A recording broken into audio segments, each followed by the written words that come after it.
Hello, welcome to Unicorn Princess Tarot. So, ito po ang ating reading para sa mga Libra.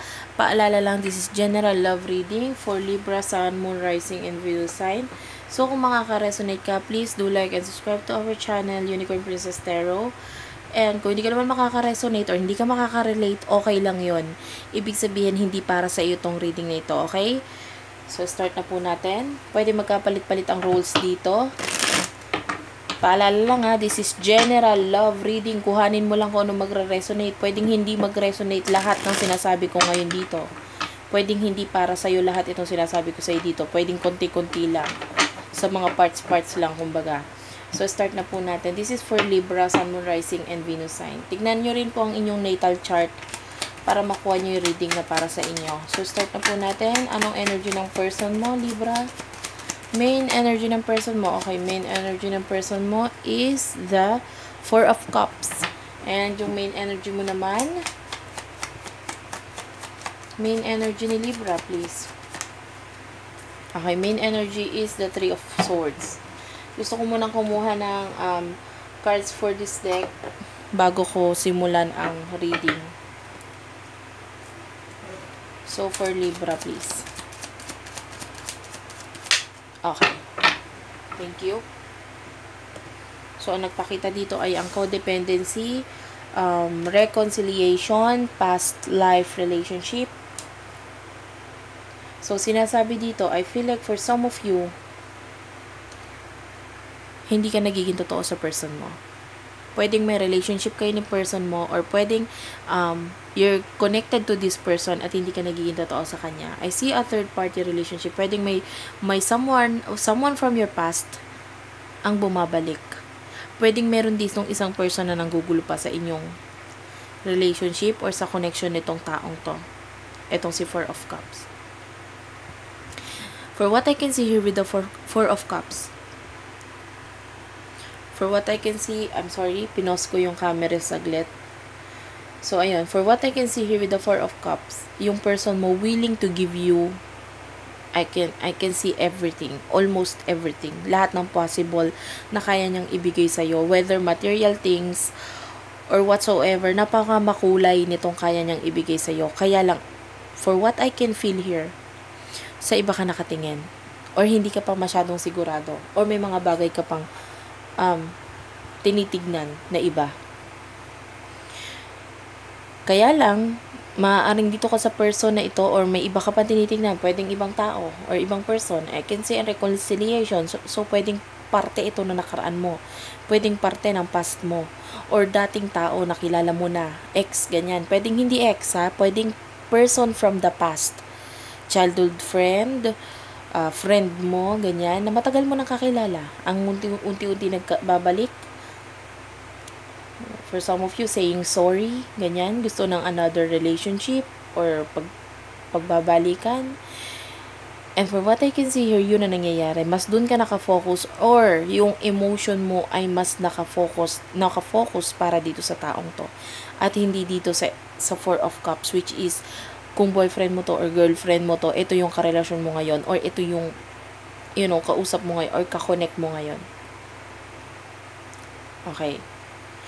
With codependency, addictions are affecting your romantic life. For what I can feel here, etong kakonect mong tao, I feel like this is someone na kaya kang gawing treasure or kaya kang gawin na someone na I feel like a queen. So, pwedeng itong taong to, sinashower ka with gifts o maraming kayang ibigay sa'yo. Pero bale, wala lahat ng gifts na yon. Kasi you're focusing from the past. From this person with the Three of Swords. And currently, pwedeng you're in pain or nasasaktan ka. So, let's see. Maaaring itong parte na nakaraan mo ang nakasakit sa'yo. And dahil nagpaparamdam siya or unti-unti siyang bumabalik ngayon, bumabalik sa'yo yung sakit. Or hindi, there's this choice na kailangan mong pagpilian. Yun yung nakikita ko dito. Ano ang iniisip ngayon ni Four of Cups? Ang person mo. Okay.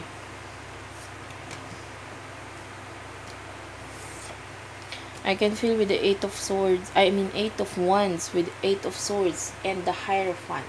Could be dealing with the Taurus. Okay? So, nakikita ko po dito, yung person mo actually, for some of you, medyo malayo itong taong to ha. Pwedeng may distance dito. Pero, ano mo, yung tingin niya sa'yo, sobrang ganda or sobrang taas mo. Kumbaga, hindi ka pwedeng i-compare sa ibang babae or sa ibang tao kasi pwedeng meron kang mga qualities na hindi kayang makita or hindi niya nakikita sa ibang tao. Kumbaga, lagi kanyang, kumbaga, how would I say this? Tinatangi, parang ganon. He or she sees you as a jewel or someone na sobrang halaga. Okay? Sabihin na nating high quality. Kumbaga sa gamit, ikaw yung high quality, original, ganyan. Nagigets niyo po ba? Sobra-sobrang pagtingin ang nakikita ko dito with your person. Kaya lang with the Eight of Swords, maaaring may tinatago siya. Okay? What? Ano yung tinatago niya? For some of you, I don't know, it feels like parang nakatali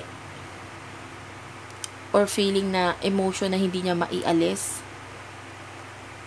This could be you actually with the Eight of Swords. Pwedeng ikaw to or pwedeng yung person mo. Take what resonates kung nasaan ka mas nakaka-relate. Pero meron ditong person na nagtatago ng something, especially emotion, or hindi mo maibigay ng buong buo yung sarili mo dito sa taong to. Okay? For some of you, with the Eight of Wands, pwedeng yung person mo is already thinking about marriage or leveling up ng commitment. With the Hierophant. Gusto niya mag-level up ang commitment ninyo. Gusto niya ng mas lumalim yung connection or kung ano yung meron kayo ngayon. Kaya lang, meron nga ditong nagtatago or may itinatago. For some of you, pwedeng yung third party or yung third person ang tinatago dito. Pwedeng may connection na itong third person dito and hindi sinasabi. Okay? Kung ikaw itong may past na ito na nagbabalik, maaaring ikaw ang hindi nagsasabi sa kanya na, oy, nagpaparamdam si ganito. Yung ex ko, yung past ko. Okay? So, let's see. Ano naman ang iniisip mo towards your person? I can feel here, there's travel here. So, pwedeng may magta-travel ngayong November 2020 or kahit hindi ngayong November 2020. Pwedeng bago matapos itong taon, may magta-travel dito. Why? Pwedeng malayo kasi, pwedeng OFW, ganyan. And there's this travel. For some of you, para makita itong taong to, kaya magta-travel. With the King of Wands. You could be dealing with the Aries, Leo, and Sagittarius. With the Eight of Pentacles. Yes, before the year ends, pwedeng mangyari itong pagta-travel na ito to see this person. Kung hindi man, iniisip ko na parang mag-travel to see this person. Ayan na, for what I can see here with the King of Wands, someone is really in touch here. Or may other person talaga dito na lagi nakatingin, nakamasid. Kung yung person mo yung may other relationship, maaaring yung person niya ay nakatingin sa'yo. Nagigets niyo po ba? Kung yung other person, kung yung person nyo or itong person nakakonect nyo ang may karelasyon, maaaring yung karelasyon niya, hindi naman karelasyon, why did I say karelasyon? So, pwedeng may relationship nga sila. Yung partner na yung kakonect niya ngayon na iba, I can feel like nakamasid sa'yo, nakatingin sa kada galaw mo. Anong gagawin mong movement? Okay? With regards to emotion, mas malakas ang emotion towards the other person. Towards the other person, mas malakas ang emotion doon. Yun ang nakukuha kong energy. Pero, kung sino man ito na mas mataas ang ibinibigay ng finances or itong mas kayang magbigay ng material or ng solid na offer, dito, ito ang pinipiling choice. So, kung halimbawa, I would like to give an example kasi medyo mahirap i-explain. Kung halimbawa, ikaw ang babae and then meron dalawang lalaki ditong pagpipilian, mas pinipili mo yung isang lalaki na makakapagbigay sa'yo ng solid offer or ng offer like material things or stability. Okay? Although may bumabalik sa nakaraan na nakakasakit ngayon. Kumbaga lalo ka nasasaktan kasi hindi mo alam kung sino sa kanila ang pipiliin mo. Okay? Kung mahal ko o yung mahal ako. Okay. So, let's see. What is the emotion of your person? Okay. Alam mo yung person mo, no doubt, mahal ka niya, gusto ka niya, masaya siya sa'yo, gusto ka nga niya makasama eh. Kaya nga pwede ka niyang i-allokin ng marriage, oh. Thinking about lifetime na itong person mo, oh. And maaaring nasa edad na rin naman siya para isipin yung mga bagay na yun. Mag-isip ng mga bagay na halimbawa, mag-offer na sa'yo ng something solid. Like family, ganyan. And with the 6 of Wands, ito yung emotion niya sa'yo. For what I can feel here, gustong-gusto ka niya mahawakan, gustong-gusto ka niya makita. Kung wala kayong pagkikita, pero kung nagkakakita naman kayo, gusto ka niya mahawakan, gusto ka niya, actually, for what I can see here, napaka-ganda ng tingin niya sa'yo. For some of you, pwedeng mahaba ang buhok mo. And I feel like, kumbaga, sobrang ganda mo eh. Pwede kang artista, parang ganun. Sa palagay niya, siya yung number 1 fan mo. Itong person mo na to. Mahal na mahal ka niya, masayang masaya siya sa'yo. Kung ano man yung tinatago mo sa sarili niya, sa sarili mo, wala siyang pakialam, sasaluhin ka niya. Kung ikaw ay may hindi pa nakaka-move on na experience dito, I feel like this person is willing to help you. I-open yung hands or yung arms niya to hug you, kung ano man yung pinagdadaanan mo. Kung meron ka mang nakaraan na hindi maganda, nandito siya willing to accept you. Kasi mahal ka niya eh. Gusto niya na simula, kasama ka. Pwedeng simula pang habang buhay with the 8 of Wands. So, let's see. Ano naman yung sa side mo? Emotion mo towards your person. Okay. And the High Priestess. For what I can see here, with the 4 of Swords, High Priestess, and the King of Swords. I feel like, with the 4 of Swords, merong mga challenges ka sa buhay mo na pinagdadaanan ngayon. For what I can feel here, for some of you, medyo nasasaktan ka. Okay, pero ang ginagawa mong action, I don't know, it feels like, I don't know, ginagawa mo ba itong panakiputas? For some of you, itong person na nakikita ko dito, si 4 of Cups, ay ginagawa mo lang panakiputas. Excuse me, para magselos yung past person mo. Sorry ha, yun yung nakikita ko dito. Pero para naman doon sa iba, pwedeng hindi ganun yung scenario. Okay, sorry about that. So, with the High Priestess, ang nakikita ko po dito, this is you using your spiritual knowledge or lalong tumataas ang iyong kaalaman spiritual. With the 4 of Swords, this is someone na I feel like currently ngayon nga nasasaktan or pwedeng literal na may sakit. Okay? So, kailangan mong magpahinga and kailangan mong huwag ka magpadalos-dalos. If you're thinking about traveling or lumabas ng bahay, wag muna kasi for what I can see here, hindi ka pa okay. Maaaring meron ka pinagdadaanan ngayong problema, ganyan. With the High Priestess, this is someone na kumbaga malaking bagay itong nangyayari sa iyo ngayon eh. Nagigising ka sa katotohanan. For what I can see here, maaaring spiritual knowledge mo nakakatulong sa'yo. Nakakatulong sa'yo yung kutob mo. Kasi napakalakas ng kutob mo eh. Kung pakiramdam mo ay merong someone na involved dito, like a third party relationship. yung kutob mo na yun totoo. High chance na totoo. Kasi napakalakas ng kutob mo or ng intuition mo or ng iyong spiritual knowledge. With the King of Swords, this is someone na clear yung intention. So, this is your person. Kahit ganyan ang nangyayari sa'yo or yung emotion mo is ganyan, na hindi ka pa medyo tabingi-tabingi pa, hindi mo maibigay pa dito sa person na to yung lahat-lahat ng puso mo. You could be dealing with another Libra. So, nakikita ko dito, although ganito ang nangyayari sa'yo, willing to, I mean your person, willing na kuhanin ka or willing na mag-alok pa rin or magbigay pa rin sa'yo ng i-shower ka pa rin, tratuhin ka pa rin reyna, tratuhin ka pa rin prinsesa. Or, syempre, vice versa, kung ikaw kung lalaki, tratuhing hari or tratuhing prinsipe.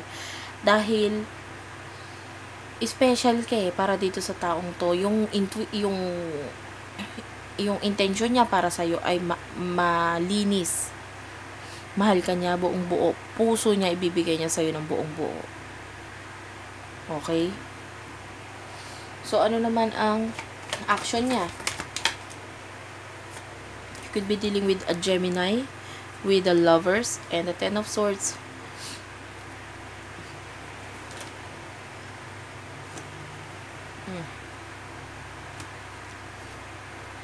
The Devil. So, you could be dealing with a Capricorn, Queen of Swords, Ace of Swords. I don't know. I'm not sure about your person yet. Kasi alam mo, ikaw pa rin na may decision sa buhay mo eh. For what I can see here, although may relationship kayo nitong taong to, although let's say, this is your fiancé, pwedeng meron na kayong usap regarding marriage. Or pwedeng kasal na nga kayo eh, for some of you. I see an ending here. With the Ace of Cups and Ten of Swords, someone here is waiting. Ayan, man. Someone here is waiting. Pero kung hindi mo i-free ang sarili mo sa bumabagabag sa'yo, I'm sorry to say, etong relationship na to, I see an ending here. Although with the Devil, someone is giving an offer, or ayun nga, magbibigay ng offer. But with the Ace of Swords, I see an ending. I see someone here being single ulit. Kasi why? Kasi hindi ka maka-get over dito sa nakaraan na to eh. Para sa iba sa inyo, nakikita ko naka-get over na and mas naka-focus na dito sa new love na ito, ha? Tandaan, this is general love reading. So, pwede kunin mo lang kung saan ka makaka-resonate. Alam mo kung naka-move on ka na or hindi pa. Pero nakikita ko dito, maraming Libra ang hindi pa nakaka-move on sa nakaraan na nagbabalik. And yung new person na nandito, willing ibigay ang lahat. Kaya lang hindi maibigay ni Libra ang lahat niya dahil nakatali siya dito sa past person. So, yun yung nakikita ko. Pero itong new person, willing to give an offer, clear ang kanyang thoughts or clear ang kanyang intention. And yung buong puso niya ay ibinibigay niya sa'yo. Kaya lang, yun nga, may problema. Maraming bumabagabag sa isip mo eh. Oh? With the Five of Swords, this is you. You want freedom. Gusto mo ng katahimikan, gusto mo ng kalayaan. For some of you, kahit hindi naman kalayaan with this relationship eh. I see parang, ang tawag dito, gusto mo lang kahit paano makapahinga yung utak mo. Gusto mo lang umalis saglit para makarest yung utak mo kakaisip. Madami mong iniisip eh. For what I can see here, some of you, you're a very logic person. Kumbaga, mas pinagagana mo yung isip mo. For what I can see here with the Queen of Swords and King of Swords, I see a relationship ending here with the Lovers and Ten of Swords. May matatapos kasi mayroong bagay dito na hindi inaamin or patuloy na hindi aaminin or hindi sasabihin. Baga, oo, masaya tayo ngayon, pero hindi mo alam yung deep inside kung ano yung emotion ko para sa'yo. Pinapakita ko masaya ka, parang ikaw, pinapakita mo masaya ka dito sa person na to, pero itong person mo, hindi niya nakikita yung lungkot. Dahil nga, hindi ka nagiging totoo sa sarili mo. Yung pala, meron ka na pinagdadaanan, meron na palang bumabagabag sa'yo. Hindi pa sinasabi. Hindi ka nagiging open sa person mo eh. More on quiet mode ka and more on laughing and more on tawa-tawa lang pero hindi ka nagiging open dito sa sa person mo. Okay? Let's see. Ano ang I'm sorry, wrong card. Wrong deck. Ito ang aking kukunin. Advice para sa Libra, Sun, Moon, Rising, and Venus sign. Sun, Moon, Rising, and Venus sign. One more card, please. For Sun, Moon, Rising, and Venus sign Libra, please, for November 2020. By the way, time is fluid, guys, ha. Kaya pwedeng hindi mangyari ito ngayon. Pwedeng December or, yeah, early, ano tawag dito? Early month ng 2021. So, it says here, separation, time apart from your partner is on the horizon. Pwedeng literal na magka-separate kayo or magkalayo kayo ngayon nitong person mo. But there's lots of love towards your person. Although magkalayo kayo, mahal na mahal ka nitong person mo. Or, this is with regards to those magka-relasyon, ha. Pwede magka-relationship kayo or may deeper level ng commitment dito, mutual understanding with your person. And, although magkalayo kayo, mahal na mahal ka nitong person mo, for what I can see here. Kailangan nga lang may alisan kang sitwasyon. Maaaring ito yung sa utak mo, sa isip mo, or bumabagabag sa'yo, or problems mo na kailangan mong tapusin para masolusyonan kung ano man yung nagiging problema or bumabagabag sa isip mo ngayon. Okay. You deserve love. Okay. Also, with the separation ang nakikita ko dito, maaaring you are committed with the past. Pero tapos na ang lahat sa inyo. Tapos na ang lahat sa inyo. Ulit-ulitin mo sa sarili mo yon. Kung tapos na ang lahat sa inyo, alam mo yan. Kung tapos na ang lahat sa inyo, tapos na ang lahat sa inyo. Yun ang isipin mo. Kasi hindi ka makamove on eh. With the you deserve love, you are lovable. Kaya ka mahalin ng person na to. Mahal na mahal ka na itong taong to. Kaya ka niyang kumbaga, kaya niyang ibigay yung mga pangangailangan mo, yung pagmamahal na kailangan mo, if only tatanggapin mo, if only tatapusin mo kung ano man yung mga bumabagabag sa'yo. Express your love. Go ahead and make the romantic gesture. For what I can see here, maging totoo ka lang sa person na ito. Dahil kahit anong sabihin mo sa kanya, kahit masama yan or whatsoever na katotohanan yan tungkol sa'yo or sa nakaraan mo, willing siyang tanggapin yan.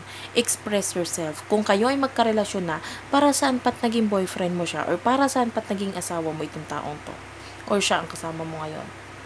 Kailangan maging mag-best friend kayo. I-deeper mo ang level ng commitment mo sa kanya by ways of parang as simple as yung pagsasabi mo na totoo or being honest. Malaking bagay na yon. Nakakatulong na yon para mag-work ang relationship. Okay? So, that's it for now, Libra. Thank you for watching. I hope you resonate. Please do like, comment, and subscribe to our channel, Unicorn Princess Tarot. And maraming salamat po.